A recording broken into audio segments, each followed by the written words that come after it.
I'm Peter Adamson, and you're listening to the History of Philosophy podcast, brought to you with the support of King's College London and the LMU in Munich. Online at www.historyofphilosophy.net. Today's episode, Return to Sender, Mullā Ṣadrā on Motion and Knowledge. I think it must be pretty stressful being a shark. For one thing, all those teeth and no dental insurance. And then there's this business about having to keep moving at all times just to keep breathing. If sharks do find this constant motion vexing, then they have something in common with philosophers. One of the more troubling proposals made in early Greek philosophy was Heraclitus' idea that all things are in never-ending flux. When I looked at Heraclitus in one of the earliest podcast episodes, I claimed that this isn't really what he was trying to say, but it's how Plato and Aristotle understood him. They worried that if the flux doctrine is true, then nothing could ever be known. For knowledge to be possible, there must be stable objects with stable natures. Plato thought this could be guaranteed by postulating his forms, while Aristotle said that there is not just change, but something that undergoes change while remaining the same, as when one and the same shark survives even as it swims from one place to another or loses one of its many teeth. These responses to the flux doctrine were reasserted in subsequent centuries. Most thinkers agreed with Plato and Aristotle that reality is like a homeless horse. It needs something stable. But as Heraclitus observed, things change. Mullā Ṣadrā revived the notion of constant change, motion, or flux as part of his innovative theory of existence, which we started to look at last time. Let's get our teeth into Ṣadra's proposal by thinking again about that shark. For Aristotle, the shark is a substance, which among other things means that it is the sort of thing that can go from having one property to having another contrary property. In fact, our word substance comes from a Latin translation of the Greek term ousia. The translation was chosen to highlight the fact that substances stand under accidental properties. Everyone in the Aristotelian tradition agreed that things are changing pretty much constantly with respect to their accidents. For instance, our shark, who is gliding through the water off the coast of Florida and so changing its location. Underlying such accidental changes are substances, which provide stability. Admittedly, they too are generated and eventually destroyed, but as long as a substance exists, it remains one and the same thing. Sadra, though, argued that everything we see is also changing constantly in respect of its substance. Like sharks, we are always on the move, and not just those of us who live in Finland. Sadra can point to some persuasive examples in his attempt to convince us that there is substantial motion and not just accidental motion. Think of boiling water, he says. What we have here is an item that is gradually being transformed from water into steam. There is no sudden shift from one kind of substance to another. Even more compelling, consider the most central example of an Aristotelian substance, a living organism like a human being. If we think of a fetus developing in the womb, we have a case where the seed is transformed into an embryo and slowly takes on the form of a baby. Now, an Aristotelian might give some ground here and admit that the generation of a substance like a baby or the transformation of water into steam isn't instantaneous. There is no clear first moment where seed becomes infant. But the Aristotelian will stand firm by insisting that, once the baby has been produced, we have a stable substance. Sadra could reply by pointing to the constant change undergone by humans as they mature, from infant to adult. That does seem to be a transformation at least as radical as the one undergone by a swimming shark or boiling water. It's just that we easily overlook most cases of substantial change because the changes are so gradual. Sadra thus has a reasonably good case for his idea that things can move or change in their substances. That won't be enough for him, though. He actually wants to insist that everything is changing in its substance all the time. It is really this that makes him an heir of Heraclitus, and such a striking exception to the metaphysical obsession with stability handed down since classical times. Many things around us may seem to endure without alteration, but in fact nothing stands still. It's a message Sadra finds in the Quran, which states, "When you see the mountains, you think they are stable, but they are fleeting, just like the clouds." Yet philosophical concerns more than exegetical ones drive him to insist on the universality of change. As we saw last time, Sadra believes that existence cascades forth from God like gradually diminishing light. There are no firm boundaries between things. Rather, things differ in terms of their intensity of existence. It is we who impose well-defined boundaries on this gradual and continuous reality when we grasp things as having certain essences. This thing here is a hammer, that one over there a hammerhead shark. This doctrine of tashkik, the modulation or gradation of being, goes hand in hand with the doctrine of universal substantial motion. After all, someone might object to Sadra that even if existence has a continuous range of intensity, each existent thing might still have a fixed and discrete nature, in other words, a real essence. Think of Sadra's own example of colors. If you point at a given spot on a gradually shaded color wheel, perhaps a nice sharkskin gray, you'll be pointing at a determinate color. The fact that there are very similar colors just to either side of it, slightly more blue in one direction, slightly less blue in the other, doesn't stop this gray color from being the color it is. And if you're waiting for me to make a 50 Shades of Grey joke, forget it. This is a family podcast. In the case of existence, the same objection would say that this thing here is a mature hammerhead shark. Admittedly, there are other very similar existents, like immature hammerhead sharks, but that doesn't prevent the shark from having a fixed nature or essence. Now, though, with his doctrine of substantial motion in hand, Sadra can respond that the shark is not just infinitely close to very similar things in the intensity of its existence, it is also becoming one of those very similar things, for instance, a very slightly more mature shark. Even if Damien Hirst comes along with a chainsaw and some formaldehyde, the shark will always be changing in its very substance. Again, we are not usually able to discern the changes because, like the differences in the intensity of existence at any one time, the transformation is typically very gradual. That is why it is so easy, indeed inevitable, for us to undertake an even more conceptual version of what Damien Hirst did with his shark, imposing cuts upon a continuous thing and suspending it in mental formaldehyde by considering it in terms of a sharply defined essence. In reality, though, things are continuous in every way, blurry at all possible edges, at any given time because of the gradation of existence, and across time because of constant change. What inspired Mullā Ṣadrā to devise this radical new metaphysical picture? The answer lies at least partially with his debt to Neoplatonism. Plotinus and his heirs had envisioned the universe in terms of procession and reversion, a pouring forth of all things from a divine source, and then a return to sender, as these things strive to reunite with their principle. In fact, the idea of change within substance was already pioneered by some later Neoplatonists to understand the fundamental transformation undergone by soul as it inclines towards the body. Sadra reinvents this idea and puts it to a more optimistic use to describe the way all existing things strive to return to God. But among these existing things, it is of course humans that interest Sadra most. So how exactly do we change in order to, as the Quran puts it, return to our Lord? The answer is knowledge. Perhaps no other kind of change interests Sadra so much as the transformation involved in coming to know something. This may surprise you, given that I keep saying that for Sadra, we think about things by imposing falsely determinate essences on an indeterminate reality. But it's a rare philosopher who has nothing nice to say about knowledge, and Sadra is no exception. In fact, his two signature doctrines, the gradation of being and substantial change, converge again in his theory of knowledge. For Sadra, real knowledge is not a mere relation to something outside as might happen in sense perception. Rather, my coming to know a thing means that I myself must change in order actually to become that thing. Here, Sadra is reviving a proposal made by the Greek Neoplatonist Porphyry.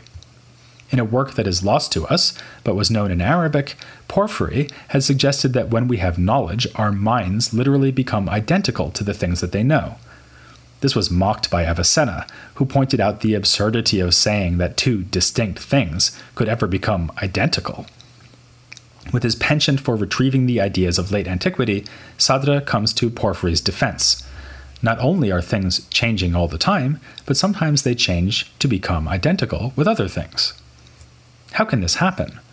not obviously because we receive a representation or impression from the thing we know, as when the eye or memory registers an image of a shark swimming in its tank, nor by abstracting a universal essence from that image, which would apply to all sharks. These ideas had been suggested by various of Sadra's predecessors, but he prefers an idea pioneered by Suhrawardi, according to which I know something when it is intimately present to me. Knowing a shark doesn't mean that the shark is physically present to me. If it did, I'd suggest we stick to knowing giraffes, much less dangerous. Rather, knowledge involves a twofold transformation, in which both the thing known and the thing that knows change to become one and the same. This means that the knowing soul has to take the shark presented to it in sense experience, preferably from a safe distance, and conceive an intelligible version of the shark within itself. Thus, knowledge is not a passive process like receiving an image, or a negative process like abstraction. Rather, it's an active process of achieving unity with something else at a higher, more intense level of existence, namely the level of existence appropriate to intelligible things.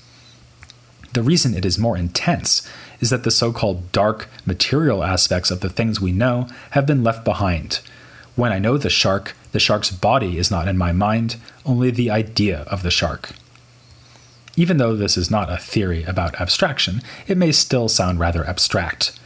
Perhaps it will help if we recall the close connection that Suhrawardi already drew between, on the one hand, my knowing something else by its presence to me, and on the other hand, my knowledge of my own self.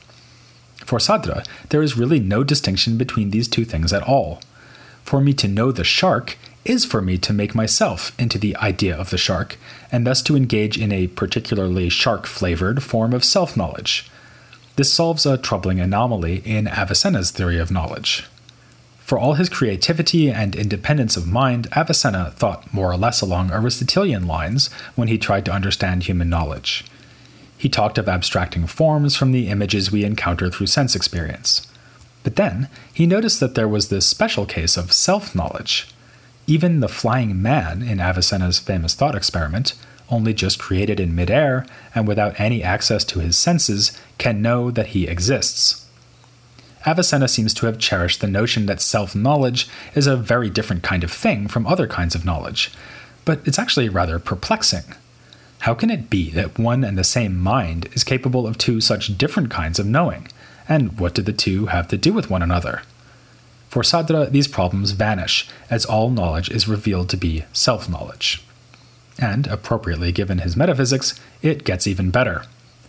Sadra can solve another vexed issue in Avicenna by applying his analysis of knowledge to God himself. As we've seen numerous times, one of Avicenna's most notorious philosophical claims was that God does not know particular things as such, but only universally. Sadra can now say quite easily that God knows everything, because all existence is immediately present to him, and knowledge is nothing other than presence. Why is all existence immediately present to him? Good question, but Sadra has a good answer. As we know from last time, God just is unrestricted existence. So everything, insofar as it exists, is a manifestation of God, and God is to that extent identical to each thing. Whereas we must give things intelligible existence within our souls, God already has all things within himself at an even higher level of existence, indeed at the highest, most pure level of existence possible. Again, sounding like a Neoplatonist, Sadra remarks that a simple reality is all things, and that the higher a principle is, the more things it will contain within itself. To put the point in illuminationist terms, God is the light within all things, and a light that is fully present to itself. Though there is indeed plenty of Neoplatonism and Illuminationism here, we shouldn't overlook the relevance of another ism for Sadra's theory, Sufism. As I've said, on his theory, each thing is just a manifestation of God, since God is the existence within that thing. For this reason, in a sense we are, usually unwittingly, knowing God every time we know anything. For we are getting a glimmer of the blinding light that is his existence. Thus, Sadra describes the things around us as veils for the divine, since they distract us from God, and he uses the traditional Sufi word kashf, or unveiling, to describe the process of knowledge. In knowing those things, we are, after all, bringing them to a higher level of existence that is closer to God by making them intelligible for and in ourselves. Ultimately, of course, this process could culminate in the knowledge of pure existence itself, which is to say, knowledge of God himself. That is the sort of experience afforded to the mystic, for whom nothing remains veiled. Like some of the other philosophical Sufis and Sufi-influenced philosophers we've talked about, such as Al-Qunawi and Ibn Tufayl, Sadra sees no opposition between philosophical demonstration and mystical union. Again, appropriately given his metaphysics, the two are instead continuous. The mystic enjoys the purest, most exalted form of knowledge, but this isn't the only kind of knowledge there is. The philosophical understanding of things, too, involves unveiling, even if the philosopher is still, to some extent, in the dark. I'll finish off this look at Sadra where he would perhaps have wanted me to begin, the Quranic revelation.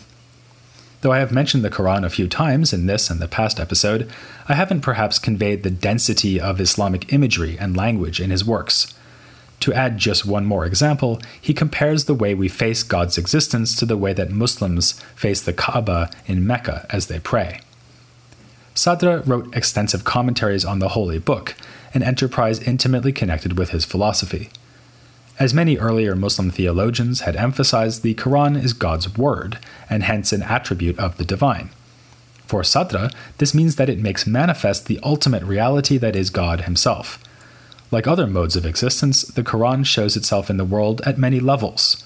The actual verses that get recited and written down are only one manifestation of the single reality that is the Quran. So, while Sadra admits the usefulness of the many commentators who have focused on the vocabulary and grammar of the Quran, he sees their project as rather superficial.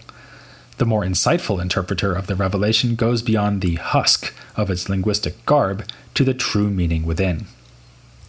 As he makes good on this promise, Sadra shows us how his metaphysics of intensity and unity can be applied to the task of scriptural exegesis. For instance, we've seen how God's existence contains within it all the things that come after him. In the same way, the first or opening chapter of the Quran contains within its brief compass the entirety of the Quran. Its praise of God introduces us to the divine attributes that give us our best access to the unknowable unity of God himself. An even higher degree of unity is found in the name Allah itself, which the Sufi tradition had considered to be an all-gathering name. Following this tradition, Sadra considers Allah to be God's proper name. It contains all the other divine attributes, just as the opening chapter contains the whole of the Quran, and the Quran the whole of creation. If we turn to specific topics that may seem more theological, we again find that Sadra's philosophy operates in tandem with his exposition of the Quran and the prophetic sayings or hadith. A good example is his treatment of the afterlife. For Sadra, there can be no doubting that we do live on after death, and that our afterlife will be bodily, not the purely intellectual existence envisioned by philosophers from Al-Kindi to Avicenna and Averroes.